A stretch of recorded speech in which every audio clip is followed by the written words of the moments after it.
Hello and welcome to episode 132 of Tall Guy Talks Travel with Rick Doherty. Of course, I am your host, Rick Doherty. She is back. After months of being busy with family and other obligations, Sarah says is back on the show. No, she hasn't been replaced. Sarah provides such a specific and unique perspective as a parent of a child with special needs who lives on the West Coast. There was no feud, no anger. She is still one of my all-time favorite people, and I'm so happy to have her back on the show.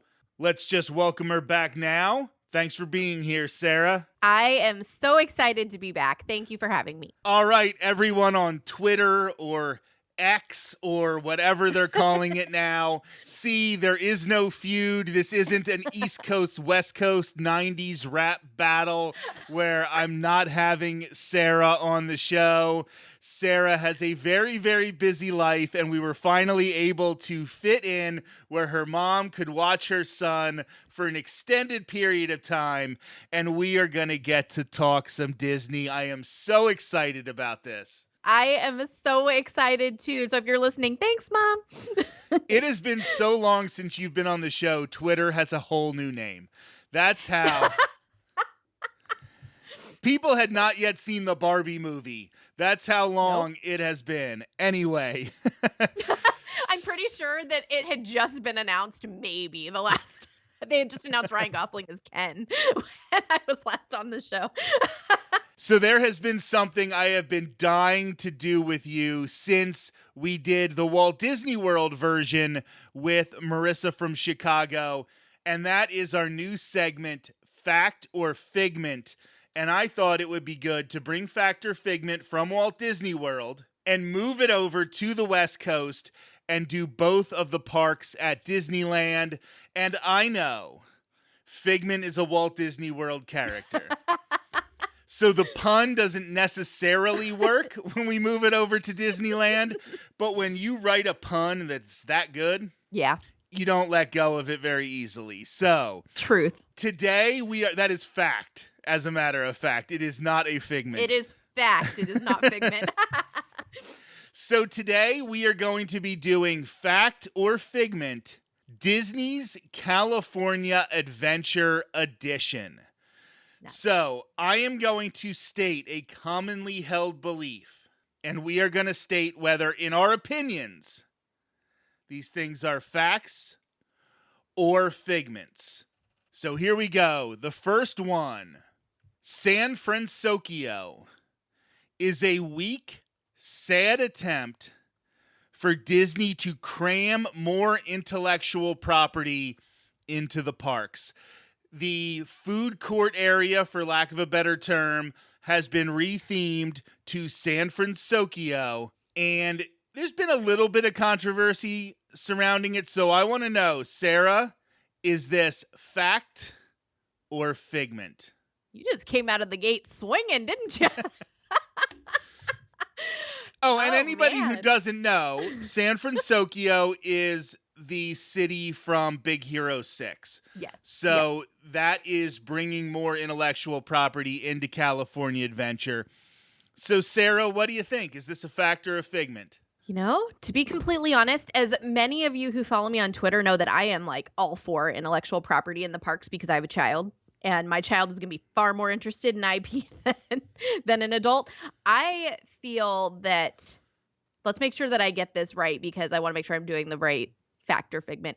It is figment to me that it is weak and Correct. Being brought in the price. Okay, just make sure. So yeah, to me it is figment because I think it's amazing. Big Hero 6 needs way more representation. And the other day I saw this video of like a ramen bowl they had that looked absolutely amazing, and now I want to go back and eat it. But I think it's great. I think it's a great place for it because I feel like that area was kind of weak before. So yeah, that's my opinion. Figment. I think that's why I also consider it a figment, is because you have to look at what it's replacing. I was shocked that Disney thought Big Hero 6 was a property that was popular enough to have representation in the parks. Like, I didn't think that that was going to be the next thing to be added. but I think it fits enough into the Disney California Adventure overall theme. And even where it doesn't, I don't think Disney's California Adventure is going to be able to stick to that theme. Like, they've already sort of started to move away from the overall theme of it being a California vacation all in one day in one location. So I agree. I think this is a Figment. I want Disney finding more creative ways to bring IP into the parks. So this is perfect. Fact or Figment? It should remain Soarin' over California all 365 days of the year at Disney's California Adventure. Right now, it is Soarin' around the world for most of the year, but for select festivals or select times when they're looking to get annual pass holders to go to DCA, they flip it over to Soarin' over California. In your mind, Sarah, should they do that all year long? That's a tough one for me. To be completely honest, I feel it should be on random, so you don't know what you're going to get when you get on the ride. You could either be Soarin' around the world or California, but you don't know. So I think that's really tough. Okay, I'm going to interrupt you for just a second because I love that idea, except if you wanted to get Soarin' over California and you kept getting in line over and over and over again, I feel like if it happened like 2 or 3 times that you got around the world with crooked Eiffel Tower and all, you would start to get really, really upset. So I think it's a good premise, but I don't know how the execution would go. Guardians and getting the same song every time. I hear you, but I think it's a little more of a game changer because I think there are a lot of people who are very connected to the Soarin' over California version. So I'm sorry I interrupted you. No, you're fine. Yeah. So because it's in California and it's part of California Adventure, I'm gonna lean probably towards keeping it year round and fact, just because of where it is. But I feel Disney needs to update parts of it. They need to do like the ending when you fly in and it's Christmas. Like, come on. It's come on. But I feel like, I think because it's in California Adventure, they should keep it that way, because I feel like a lot of people go in thinking that, oh, California Adventure, I'm going to get this California feeling and whatnot. I think both versions have their flaws. Solely, my opinion is because it is California Adventure, it should be Soarin' over California. I will not disagree with you intently or intensely, but I'm going to say this is a Figment for me. And the only reason I'm going to say it's a Figment is because when you run Soarin' around the world with all of its flaws, yes, you are correct. There are flaws, crooked Eiffel Tower. But when you run that most of the year, then whenever you bring back Soarin' over California, you give people an excuse to want to get to California Adventure in that time. And one of the problems that Disney has, and I think this is something that leads to some other things we'll be discussing later on in the episode, Disney needs to balance out the crowds between Disneyland Park and Disney's California Adventure. It has been a problem since day one. Yep. And if they can find ways to have short, special things happening at DCA that make people want to make their park pass reservation on their Magic Key for DCA instead of Disneyland Park, I think that's a big deal, and that's something that should happen. So in my humble opinion, keeping this more of an exclusive offering, maybe do it more than you do it now, but make it still somewhat exclusive, helps to balance out the crowds, which is definitely needed. Fact or Figment? Disney did the right thing, changing Twilight Zone Tower of Terror to Guardians of the Galaxy Mission Breakout. Is that a fact or a Figment? That is an absolute fact.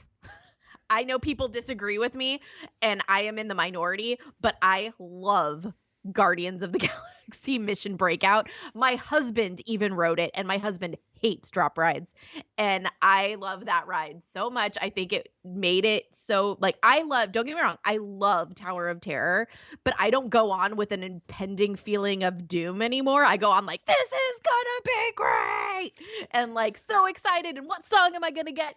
And come off just feeling like I'm not coming off the ride like, oh my gosh, oh my gosh. I'm coming off the ride like, yeah. so, so I don't even, yeah, there is no question about that for me, as it is an absolute fact. And it is so much fun. Like also going through the queue, like there's cool stuff to see in the queue for Tower of Terror, but when you walk through the full line queue of Guardians, there are hidden things everywhere. I mean, it's so cool. And animatronic rocket. Yes, which we didn't get on the East Coast for Guardians of the Galaxy Cosmic Rewind. Come on. You couldn't have just given us an animatronic rocket. You already have everything you need to make it. You already have the plans to make it. You have us in 3 pre-shows before Cosmic Rewind. There are 3 pre-shows to that ride. You couldn't put an animatronic in one of them. I have to be staring at screens for all 3 of them. All right, that's a little bit of a side tangent. Yeah. I agree with you. I think that this is a fact as well. And here is why I think that. So there's a caveat. Okay. And that is that they keep Twilight Zone Tower of Terror themed towards Twilight Zone in Disney's Hollywood studios on the East Coast. Disney needs to keep finding ways to have slightly different experiences in Walt Disney World compared to at Disneyland Resort. And this is a prime example of a way that you can do that. Now, I know it has to be tempting for Bob Iger to take this very popular intellectual property that is already succeeding with Cosmic Rewind, but we have Cosmic Rewind at Walt Disney World. Let's keep these 2 things different and have reasons for people to visit both coasts, both sets of parks.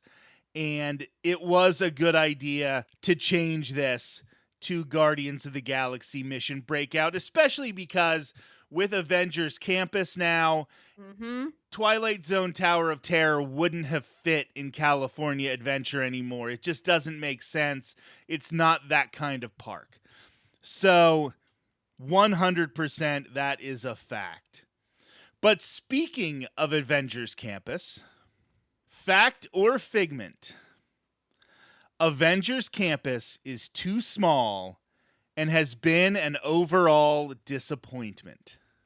Oh, that's a tough one because fact on one half and figment on the other. Like, fact, it is definitely too small. I mean, how long did it take us to walk through there? Like a minute and a half? It is pretty small. It is not a very big theme park land, that is for sure. But figment, that it was disappointing because I really enjoyed Avengers Campus. I love how they have all the cool things, like people walking around, the Spider-Man show, like, but yeah, definitely fact, it is too small because, I mean, to go to the Avengers Campus store, you had to go to the Hollywood Boulevards area by Monsters, Inc. to go to the store because the one store they have is all Web Slingers related, which is fine because Web Slingers is right there. But I don't think it's a disappointment. So that's a really hard one because I don't think I could, that's like a split for me. I can't say fact on the whole thing. So my answer is going to be fact, but it can be changed to a figment if they get that e-ticket attraction in the main building. So right now they built it so that Mission Breakout, which was already there, is kind of a part of Avengers Campus. And then they built Web Slingers, which is not the e-ticket attraction for Avengers Campus. There is supposed to be, and I think the theme of this ride changes periodically, but there is supposed to be an e-ticket attraction to go into that building where you see some of the shows and some of the character Yeah, meet where and the characters greets. are walking around and like up on the top when we were there, who was it? It was like Black Widow was up there and they have like the ship and unfortunately we didn't get to see Ant-Man, but apparently he's there now. Oh, your Paul Rudd obsession is Ugh. coming back here. Ugh. So I am going to say it is a fact now, but I think by the time this is fully realized, if Disney does invest in it, I think it will end up being a Figment. That is fair. That is very fair. Fact or Figment? Rides like Goofy's Sky School and Inside Out Emotional Whirlwind are not up to Disney standards and should be removed. Figment. Because I feel that Disney, it's almost like rides in Toontown. You need rides in California Adventure that you can have for kids who are not big enough to ride the roller coaster or the other bigger rides. I feel like those ones, plus that area was initially themed as like a carnival area or like a, what do you call it? Like a state fair type thing. You got to have rides that in areas that are focused towards smaller children or people who don't like thrill rides. And I know Disneyland has a ton of rides like that. California Adventure pushes more of thrill rides and people may not want that. So I think that that is definitely a Figment and I feel like they fit just fine and it that way they can appeal to everyone, not just a certain type of park goer. You are 100% correct. I wrote this intentionally to say Figment to it because I think that Disney fans, for one, but Disney management also can get too e-ticket focused. And they want to build that ride that they can put in the commercial. Mm-hmm. Where they can get people to come from Iowa and go to Disneyland or go from Iowa to Walt Disney World. I don't know why I randomly picked Iowa. Hey, you know what? It's okay. But when you're there, you need these type of rides to balance out your experience because if everything is an hour wait, a 90-minute wait, you are going to be miserable and you are not going to enjoy that vacation. I don't think people understand how much rides like Goofy's Sky School and Inside Out Emotional Whirlwind make your vacation better because after you waited 90 minutes for Toy Story Midway Mania and then you wait 5 minutes for another ride, all of a sudden you did 2 rides in 2 hours and that makes you feel like you've accomplished more than just doing one ride in an hour and a half. And if you had to wait another hour and a half to do something else, it would feel like your day was very, very incomplete. So I think Disney needs more rides like this, not fewer. Fact or Figment? Cars Land is the best themed land in all of Disneyland Resort, including Star Wars Galaxy's Edge. Whoa. Oh, you throwing me a curveball here. But you know what? I'm going there. Oh, snap. I feel like I would say Figment if when I was there with you that we experienced more of the cool walking around and stuff in Star Wars Land because I feel like we saw a little bit but we didn't see a lot of the immersive like kind of stuff because I haven't been there with Mando or like Grogu and all of that walking around. So from my opinion, from what I've experienced, I am going to say fact because Cars Land is amazing and I love it. And like, yeah, I mean, my husband loves it. And like we've talked about before, my husband's not a big theme park person. But I'm going to say fact only by my experience. Star Wars Galaxy's Edge is absolutely brilliant and amazing. And I feel like if I go back and I get the more immersive experience that people have where they're walking around or they spend the whole day there and they get a ton of like, they got to see Kylo Ren. They got to see, like, we saw Rey briefly. We saw Chewbacca when we walked in, which was pretty cool. The stormtroopers I saw for like a total of a minute and a half. And so it's like, I think my I would change it to Figment if when I go back, I get that more immersive experience. Where in Cars Land, I literally feel like I am walking around Radiator Springs. I mean, we met Mater. They have their cool thing at sundown where they have like the dance party and the cars come out. There's uh Radiator Springs Racers. I mean, come on, that's like one of the best rides ever. Yeah, when you go into the shops, the outside of the shops, you can eat at Flo's. I mean, yeah, I could go on forever about Cars Land. I absolutely adore that land. So as of right now, my choice is Fact.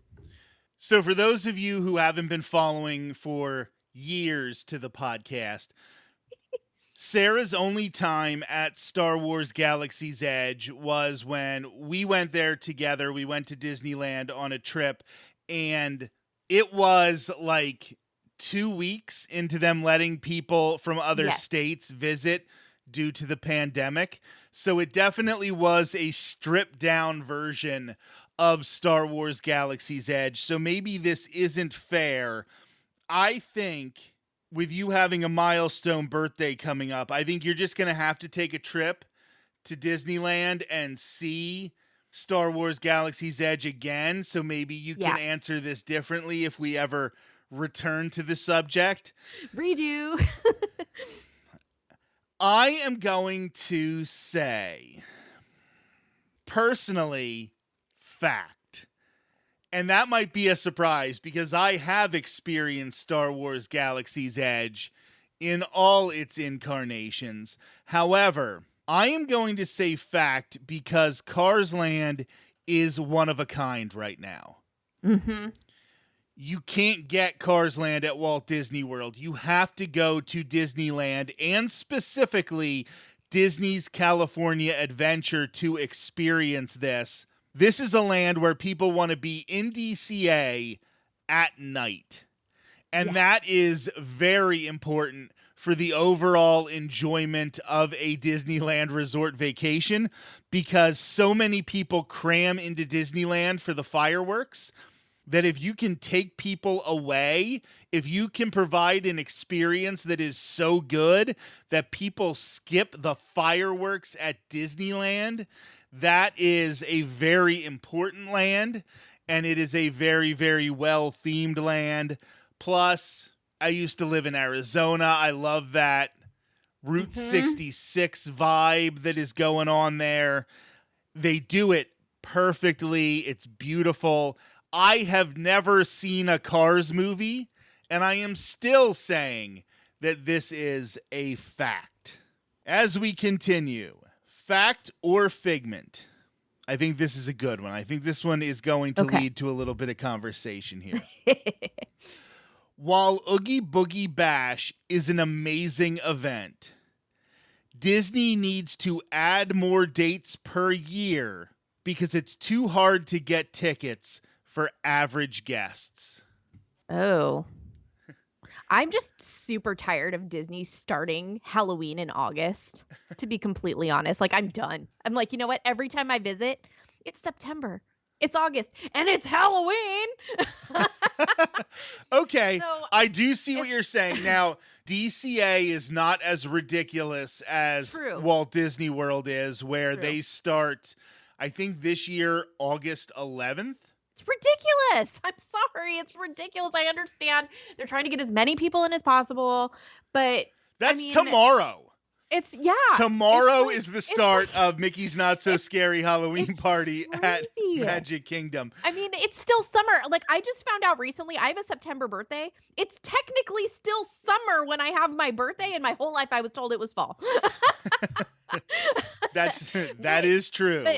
But let's get back to the matter at hand here. So it's been so hard to get Oogie Boogie Bash tickets. And we have friends on Twitter who are experts at Disneyland, travel agents. I used to be a travel agent. And there are people who can't get the day that they want or any of the days that they want. And these are people who are essentially experts at Disneyland, and they can't get these tickets. So here's the problem, though. If you add more dates for Oogie Boogie Bash. Either you run into the problem you're mentioning, where you start celebrating Halloween a couple days after my birthday in June, Exactly. or you're cramming more parties in per week, which then is going to mess with that balance because Disneyland needs DCA to eat people. Because if they're going to keep getting magic key holders to go to Disneyland Resort and try to keep them happy, they need to find ways to keep DCA open so they can balance out that crowd, because everybody wants to be at Disneyland, and this is a hard ticketed event at DCA, and yes, it's popular. I don't think you can increase the supply by letting more people in and then turning Oogie Boogie Bash into Mickey's Not So Scary Halloween Party at Walt Disney World, where you can't charge as much, where it gets to be a more miserable experience because there are so many people there. DCA doesn't have the capacity to hold people that Magic Kingdom does in Walt Disney World. I feel like they've stuck themselves between a rock and a hard place when it comes to Oogie Boogie Bash, because this is such a good event, but it's leaving a bad taste in people's mouths. Well, and what I think too is that from what I've seen, I am not a magic key holder because I don't go as frequently, but the magic key holders want more. They want more, and they want more for their ticket. They want more everything. So why doesn't Disney pull a few dates then before it starts for the public for only magic key holders that they go and do Oogie Boogie Bash? So instead of them fighting over the dates they want when us plebes who don't have the magic key can potentially get tickets when we go. Because I remember, God, like even 15 years ago, my mom and I going, and we could buy tickets for events like that. When we got to Disneyland, we could go up to guest services and be like, hey, we heard there's this cool event tonight. Like, are there still tickets? And we don't have to fight to the death over everyone who has a magic key trying to buy tickets, or everyone who goes all the time, because it was like, or do we have to pull out the card Disney where, oh, if you have a magic key, you're going to have to pay, if you want to go these certain days, you have to pay full price to get into the park, or like for the ticket, versus using your, like, it's only for people who don't have magic keys. So it's like, it's a really hard thing, because I don't feel like they should be adding more dates, because I'm tired of seeing, I love Halloween, but I'm tired of seeing it every time I go to the parks. And because that's just the time I can go. And it's like, but I'm also tired of hearing magic key holders complain constantly they don't get enough of what they want, including these tickets to these special ticketed events. But also then people like me who don't get to go all the time, we can't get tickets to these events because it's like, oh, well, I'm going, but this is the only time I can go. But that's also the only time people who go all the time want to go. So for me, it's really hard, because it's like, I just at this point don't want to go to any special ticketed events, because I don't want to fight to the death. It's like Taylor Swift tickets. I don't want to fight to death to get a ticket to something when, and also, like you were saying, California Adventure. So when they close California Adventure for these events, everyone floods Disneyland. And potentially when you get later into October, you hit capacity at Disneyland, which means people who are there on vacation and aren't there all the time can't get in.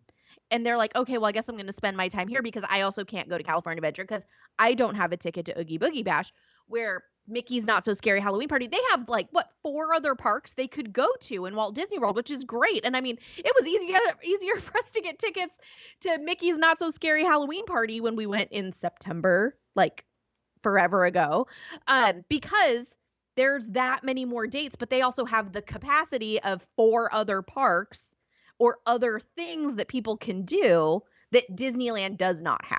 There's one thing that Disney does very poorly in a lot of different situations, and I think most of the time, if you really think about it, when you're judging a day, whether it be a concert or a ball game or a theme park day, you judge your experience not based on the whole time, but you base it on a couple select moments.